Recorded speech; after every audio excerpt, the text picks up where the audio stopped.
ეს ფოტო ალბათ გახსოვთ. 2021 წელს კახა კალაძე თბილისის მერად ოცნებამ ამ ვითომ იდუმალი სილუეტი დაანონსა. 4 წლის შემდეგ მოცემულობა შეიცვალა. როგორც ამბობენ, კალაძემ ივანიშვილის კარზე შეუცვლელი მერის და ოლიგარქის საყვარელი მარიონეტის სტატუსი ერთდროულად დაკარგა, რის გამოც მის სილუეტში ახლა სხვა სახეს ამოანათებენ. სხვადასხვა სანდოწყარო, მათ შორის ქართული ოცნებიდან გვიმტკიცებს, რომ ივანიშვილ კობახიძეს, კალაძის, გიორგი ტყემალაძის ჩანაცვლება უკვე გადაწყვეტილი აქვთ. ეს ოპერაცია ჯერ კიდევ მაშინ დაიწყეს, როცა ტყემალაძე საკრებულოდან კალაძის ვიცემერად გადაიყვანეს. როგორც ჩანს, სპორტსმენ მოდელ პოლიტიკოსმა მერმა ნდობის მანდატი სრულად ამოწურა და მისი ჩანაცვლების დროც დადგა. თან იმ ფონზე, როცა დედაქალაქში კალაძის გაკეთებულის ნაცვლად გაფუჭებულზე უფრო მეტ საუბრობენ. ამას ემატება მისი ქონებაც, რომელიც წლიდან წლამდე იზრდება. მაგალითად, ბოლო დეკლარაციით გავიგეთ, რომ დედაქალაქის მერმა ფულის დაბანდება კრიპტოვალუტაში დაიწყო. სანქციების შიშით ევროპული ბანკებიდან წამოღებული მილიონებით სულ ბიტკოინები იყიდა. კალაძე თავად ადასტურებს, რომ ამ დროისთვის 4,645,315 დოლარის ბიტკოინს ფლობს. კახა კალაძე პოლიტიკაში მართალია ღარიბი არ მოსულა, თუმცა მისი ქონებრივი დეკლარაცია და ფუფუნებისადმი მიდრეკილება წლიდან წლამდე მაინც ყველას აოცებს. რატომ არის კალაძეზე უარი, ამას ჯერ ვერ გავიგებთ. ინფორმაციას კანდიდატობაზე ამ ეტაპზე არც გიორგი ტყემალაძე ადასტურებს. როგორც გავიგეთ, შესაძლოა თქვენ იყოთ ქართული ოცნების მერობის კანდიდატი 25 წლის შემოდგომაზე და შემოთავაზება მიიღეთ? არა, გენაცვალა, არ არის ეს სიმართლე. კახა კალაძე იქნება ისევ?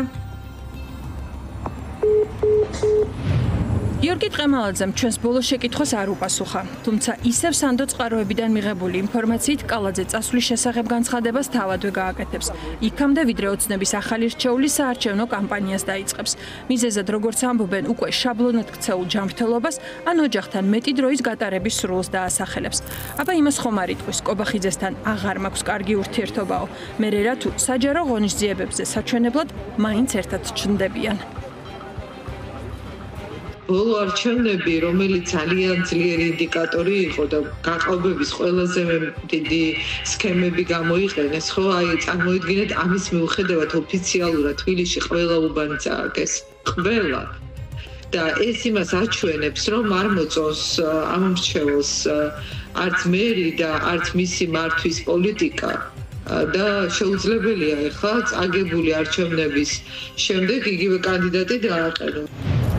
მიუხედავად ამ მოსაზრებისა, ოცნების არსებულ ლიდერებს შორის კალაძეს მაინც აქვს პიროვნული რეიტინგი, რომელიც თბილისის მოსაგებად შესაძლოა საკმარისი არ აღმოჩნდეს, მაგრამ ეს რეიტინგი კობახიძისთვის სამომავლოდ შესაძლოა სახიფათო იყოს.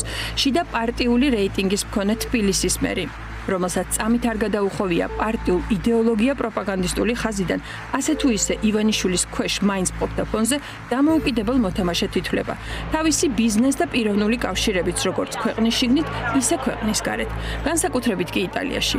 მისი სამოძრაო არეალი და ალბათ ცხოვრების სტილიც დასავლეთის ნების მობილიზების შემთხვევაში მის მოწყვლადობაზე შეიძლება უჩენდეს ეჭვებს გადაწყვეტილების მიმღებ ცენტრებს, რომლებსაც საქართველოსთან მიმართებაში კიდევ უფრო შორს მიმავალი გეგმები აქვთ. ახლა კალაძის მოხერხებულობაზეა დამოკიდებული წასვლის შემდეგ მოუწევს თუ არა დაკითხვებზე სიარული. სიახლე არავისთვისაა, რომ მისი გვარი სხვადასხვა კორუფციულ სქემას არაერთხელ დაუკავშირეს. იმასაც ამბობდნენ, რომ სულს რამდენიმე ისეთი საქმე აქვს თაროზე შემოდებული, სადაც კვალი შესაძლოა კალაძემდეც მივიდეს. თუ დაალაგებს მისი ახლო გარემოცვის უკანონო და უსაზღვრო გამდიდრების საქმეებზე, მისი მონაწილეობის გარეშე იმსჯელებენ. თუ არა და გზა რუსთავის მე-12 დაწესებულებამდე მისთვისაც შემცირდება. განა არიციან რო არის და განა მათი ხელდასმული არ არის კორუფციის ფაქტები. აი ეს არის უბრალოდ ძალიან ყალბი და ფარისეულური ბრძოლა. შეიძლება კალაძის მიმართ მაშინ დაიწყება რეპრესიული ზომები, როგორც კი დაინახავენ, რომ ის იწყებს დამოუკიდებელ ან რაღაც ისეთ მანევრირებას, რომელიც არ არის ივანიშვილისთვის მისაღები. შიგნით ივანიშვილმა ყველაფერი იცის, ვირას იპარავს და რამდენს იპარავს. ძალიან კარგად იცის, ყველაზე აქ ეს დოსიეები და ყველაზე აქ ეს საქმეები დალაგებული. მათ შორის კალაძეზე. რომეო მიქაუტაძის დაკავება წესით კალაძისთვისაც გაფრთხილება იყო. კორუფციის ბრალდები დაპატიმრებული ყოფილი ჩინოვნიკი წლების განმავლობაში მასთან მუშაობდა. ენერგეტიკის მინისტრობისას მოადგილედ ყავდა. მერიაში კი მნიშვნელოვანი სამსახური ჰქონდა ჩაბარებული. თუ მიქაუტაძე კორუმპირებული იყო, ფულს მარტო ვერ იშოვიდა. სწორედ ამ ლოგიკით ხელმძღვანელობს ახლა კობახიძე ოხანაშვილი და სუს ყველა, მათ შორის მაღალი პოლიტიკური თანამდებობის ყოფილი თუ მოქმედი პირების პასუხისმგებლობის საკითხის გამოვლენას თხოვენ. ამბობენ, რომ სამუშაო შავი სიაც უკვე მზად აქვთ. სანდო წყაროების საგამოძიებო უწყებებიდან დროებას უყვებიან, რომ კობახიძემ, რომელმაც ივანიშვილისგან მოქმედების თავისუფლება მიიღო და როგორც იქნა სუსი, შსს და გენერალური პროკურატურა მისთვის სანდო ადამიანებით დააკომპლექტა, ახლა კორუფციის წინააღმდეგ მებრძოლის მანტიის მოსხმას აპირებს. საუბარი არის, რომ ძალიან ბევრი მაღალჩინოსანი გამზადებულია დასაჭერად აქვს სერიოზული პრობლემები სამართალდამცავ სისტემასთან, საუბარი არის მათ შორის მათთან დაკავშირებულ ბიზნესმენებზეც. რა თქმა უნდა, ეს ყველაფერი მიმდინარეობს იმის საფარქვეშ, რომ რეალურად ჭირდება ხელისუფლებას კორუმპირებული ჩინოვნიკებისგან გაწმენდა. ისინი ხედავენ თუ როგორი რეალური გაჭირვებაა ამ ქვეყანაში, როგორი სიღარიბეა ამ ქვეყანაში, მათ რა თქმა უნდა არ შეუძლიათ ამ ეკონომიკური მდგომარეობის გამოსწორება და ახლა ერთის მხრივ თავაზობენ სანახაობას, საზოგადოებას, მაგრამ რა თქმა უნდა ეს არ არის რეალური მიზეზი, ეს არის პიარი და პროპაგანდა. თალსახად აქ უნდა იკითხებოდეს პირველ რიგში ივანიშვილის შიში, ასე უკანონოდ გამდიდრებული, უკიდეგანოდ გამდიდრებული ადამიანების, რომელთაგანაც ის არ გამოურიცხავ, რომ გზობდეს პოლიტიკურ საფრთხესაც კი, ანუ მას არ სჭირდება ასეულობით მილიონის მქონე ადამიანები, ისინი ვინც სახელმწიფო სტრუქტურებში მუშაობენ, ისინი ვინც პოლიტიკაში გარკვეულები არიან და ვინც შესაძლებელია როდისმე რაიმე მოსაზრებით აღმოჩნდნენ საწინააღმდეგო ბანაკში. როდესაც იცვლება პოლიტიკური გუნდი და ხედავთ, რომ ივანიშვილმა აშკარად შეცვალა მართველი მარიონეტების ჯგუფი ახლით, რა თქმა უნდა, ახალ ჯგუფს სჭირდება როგორც ძველი კორუმპირებულებისგან გაწმენდა იმისთვის, რომ შემდგომ მოხდეს ველზე მათი ჩანაცვლება. ვისგან გაიწმინდება ველი და ვის მისცემენ პასუხისგებაში კორუფციის გამო ძნელი გამოსაცნობი არ არის.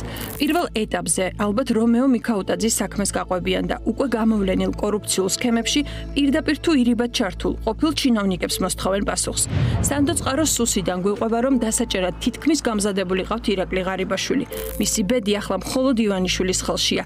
თანხმობის შემთხვევაში ყოფილი პრემიერი მისი შემცვლელის დადგმული ხმაურიანი სპექტაკლის მთავარი პერსონაჟი გახდება. ასევე წყაროს ინფორმაციით არც ღარიბაშვილის პასუხისგებისთვის საჭირო მტკიცებულებები იქნება ძნელად მოსაპოვებელი. ელიტურ კორუფციაში მის შესაძლო ჩართულობაზე მესამე სექტორი და ოპოზიცია წლებია კონკრეტული საქმეებით საუბრობს. თუმცა იქამდე, ვიდრე ეს კობახიძეს პოლიტიკურად არ დასჭირდა, ფაქტებს ყურადღებას არავინ აქცევდა. ის რომ ღარიბაშვილს პრობლემა ჰქონდა კორუფციასთან მიმართებით, ეს თავის დროზე ივანიშვილმაც კი ვერ დამალა. თუმცა ის შემდგომ მეორეჯერ პრემიერ-მინისტრად მოავლინა, ანუ კიდევ ერთხელ ეს ხაზს უსვამს, რომ რეალურად კორუფცია არ არის პრობლემა და რაღაც ასე ვთქვათ, შიდა ეჭვიანობა და შიდა პრობლემებთან გვაქვს საქმე. აქედან გამომდინარე, ცალსახად მაღალია ალბათობა, რომ მას შეექმნას თუ უკვე არ აქვს ფორმალურადაც პრობლემები სამართალდამცავ სისტემასთან და აღმოჩნდეს მათ შორის მორიგ პატიმრად ციხეში. რა თქმა უნდა, სამართლიანი საზოგადოების და სამართლიანი სამართალდამცავი სისტემის პირობებში ეს კითხვები ძალიან დიდი ხნის უკან უნდა დასმოლიყო ღარიბაშვილის მიმართ, ძალიან დიდი ხნის უკან უნდა გამოაშკარავებულიყო თუნდაც მაგალითად ის ვითომ პენსიონერი ბაბუის მიერ დაფინანსებული ჩარტერული ფრენა რა ფულით მოხდა, როგორ მოხდა, იყო თუ არა უკანონო შემოსავალი, ქონდა თუ არა ადგილი უკანონოდ მიღებული შემოსავლების ლეგალიზებას. როცა საზოგადოების დიდი ნაწილი კონკრეტულ შეკითხვებს სვამდა, მაშინ სისტემა ღარიბაშვილის დაცვით იყო დაკავებული და ზედაპირზე არსებულ დარღვევებსაც არ იმჩნევდა. იმ დროს ოლიგარქს ისე სჭირდებოდა. ახლა მოცემულობა შეიცვალა. დამატებით გაჩენილ შეკითხვებზე პასუხის მისაღებად თავად ირაკლი ღარიბაშვილთან გვინდოდა საუბარი. სახლთან მივედით იმის გასარკვევადაც, დაიბარა თუ არა ოხანაშვილმა ჩვენების მისაცემად. ტელეკამერის გამოჩენა მხოლოდ დაცვა აფორიაქა. თავად ღარიბაშვილი კონტაქტზე არ გამოდის. ჩვენი ყოფნის პერიოდში საცხოვრებელი მხოლოდ მისმა ოჯახის წევრმა დატოვა. თუ ივანიშვილი მისი ერთგული მარიონეტის პასუხისგებაში მიცემის ნებართვას გასცემს, ეს იქნება დასტური იმისა, რომ ოლიგარქის კარზე ერთგულება სხვაგვარად იზომება. მას ერთგული არ სჭირდება, მას სჭირდება მონა. აი მენტალობით, რა მენტალობითაც შეიძლება გავიაზროთ ადამიანი, რომელსაც საკუთარი აზრი, წარმოდგენა, ხედვა არ ექნება არაფერთან დაკავშირებით და რა თქმა უნდა საკუთარი ინიციატივები პირად კეთილდღეობასთან დაკავშირებით არ ექნება. აი როდესაც ეს ადამიანები პირად კეთილდღეობასთან დაკავშირებითაც იჩენენ გარკვეულ რაღაცებს, იგივე ღარიბაშვილის მიერ მაგალითად ნანუკასთვის ნაჩუქარი ტყე, სხვა რაღაცები, ჩვენ უამრავი რაღაც გაქვთ თქვენ ჟურნალისტებს ამ მიმართულებით გაკეთებული და უამრავი მასალები და ამაზე მეტი მასალები აქვს. დღეს ივანიშვილს თავის მაგიდაზე თუ არა ყურში და თავში. აი ეს არის ის მომენტი, როდესაც აი მოთმინების ფიალას სადაუსებენ. იმ ყოფილ ჩინოვნიკებს შორის, ვინც კობახიძის შავსიაში მოხვდა, ამბობენ, რომ სუსის ყოფილი უფროსი გრიგო ლილუაშვილიცაა. მის სავარაუდო პასუხისმგებლობაზე პირველად ანრი ოხანაშვილმა მიანიშნა, მაშინ როცა პარლამენტში რომეო მიქაუტაძის საქმეზე საუბრობდა. ეს მხოლოდ გამოძიების დასაწყისია, შესაბამისად ბევრი რამ შეიძლება კიდევ გამოვლინდეს. ჩვენ გვაქვს მოლოდინი, რომ არის კონკრეტული საკითხები, რაზეც გამოძიებამ ინტენსიურად უნდა იმუშაოს. შესაბამისად, ეს იყო პირველი ნაბიჯი, რაც კონკრეტული სამართლებრივი საფუძვლით შეიქმნა და კონკრეტული სამართლებრივ შედეგში გადაიზარდა.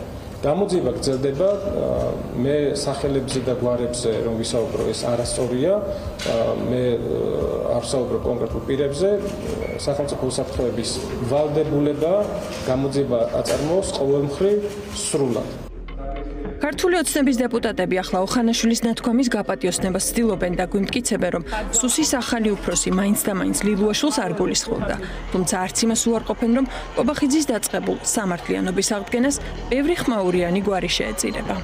ჩვენთან მიდის მოკვლევა იმასთან დაკავშირებით, თუ როგორ მოხდა მისი, ასე ვთქვათ, აი ამ მასშტაბის კორუფციული საკითხების დასმა და როგორ გამოეპარა ეს ყველაფერი. ამიტომ ხო, როგორ მოხდა, რომ ეს გამოეპარა სამართალდაცვალ ორგანოებს. აქედან გამომდინარე, ეს ცოტა სხვანაირი დასმა არის მისი მხრიდან საკითხისა, ვიდრე ის, რომ ეს ავტომატურად ნიშნავს თქვენს მიერ ჩამოთვლილ გვარებზე სისხლის სამართლებრივი დევნის დაწყებას. ეს პროცესი არის. ეს პროცესი სისტემურადაც განხორციელდება და თუ ვინმეს აქვს კონკრეტული, ასე ვთქვათ, პასუხისგებლობა ამასთან დაკავშირებით, ამას უკვე გამოძიება იტყვის. ქართული ოცნების ახალ პოლიტიკურ ხელმძღვანელობას გრიგო ლილუაშვილთან პრეტენზიები როგორც აღმოჩნდა, გაცილებით ადრე გაუჩნდა. სუსის ყოფილი ხელმძღვანელი იმ რამდენიმე ჩინოვნიკს შორის იყო, ვისაც ოლიგარქთან პირდაპირი კონტაქტი შეეძლო და ივანიშვილის ნებართვის გარეშე თანამდებობიდან ვერავინ ხსნიდა. კობახიძემ მოცემულობა შეცვალა. ლილუაშვილიც მოხსნა და არ არის გამორიცხული ოხანაშვილს მისი დაკავების ნებართვაც მოუპოვოს. წლების განმავლობაში მიდიოდა იმავე ლილუაშვილთან დაკავშირებით და ასე ვთქვათ, რაღაცა ჩაწვეთებები ივანიშვილთან, რომ ის რაღაცას აკეთებს, ესეც რაღაც სუდს აკეთებს და ასე შემდეგ და ასე შემდეგ.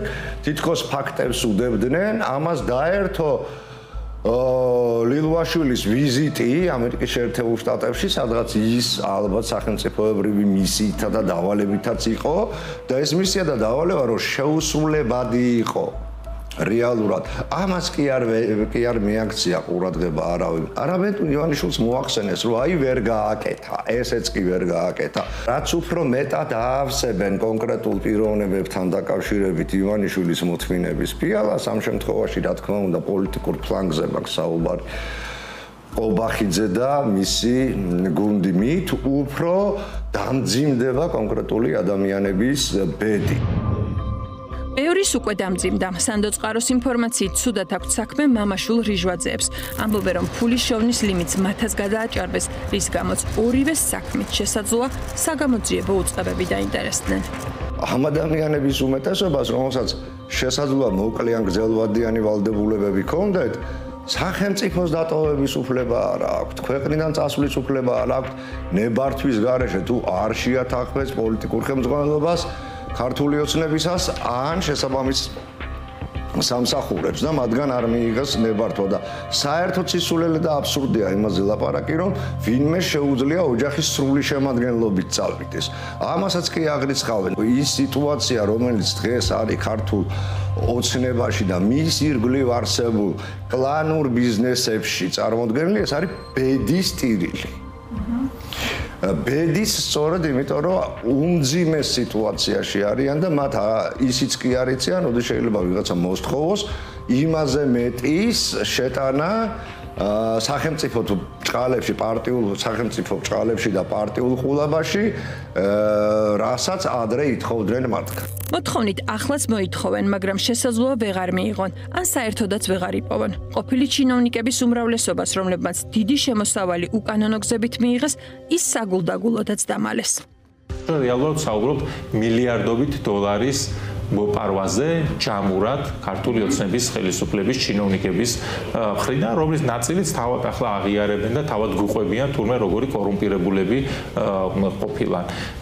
რა თქმა უნდა, შესაძლებელია რომ მიღებული ფინანსების დიდი ნაწილი იყოს კრიპტოვალუტაში, სადაც კიდევ უფრო რთულია მოძებნო მიაკვლიო კვალს საბოლოოდ. რა თქმა უნდა, შესაძლებელია უკვე იყოს ქვეყნიდან გატანილი ქეშის სახით და რა თქმა უნდა რთულია პარიზში, ლონდონში თუ საუდის არაბეთში თუ სხვა ქვეყნებში, სადღაც ბინაში ვის აქვს ჩემოდნებით გატანილი ფული, აი ამ მასშტაბის კორუფციაზე ვსაუბრობთ ჩვენ. როგორც არ უნდა იყოს, ფაქტია, ქართული ოცნება საკუთარ ყოფილ თანაგუნდელებს ცხელშემოდგომას უმზადებს. კობახიძე საკუთარი ძალაუფლების განსამტკიცებლად და ოლიგარქის კარზე პოზიციის შესანარჩუნებლად არავის დაინდობს. კორუფციის წინააღმდეგ მებრძოლის მანტიაც ხომ ახლა სპეციალურად მოისხა. მას უნდა წინა საარჩევნოდ ქართული საზოგადოების დიდ ნაწილს, რომელსაც ოცნებამ პური წაართვა, სანახაობა მაინც ჰქონდეთ.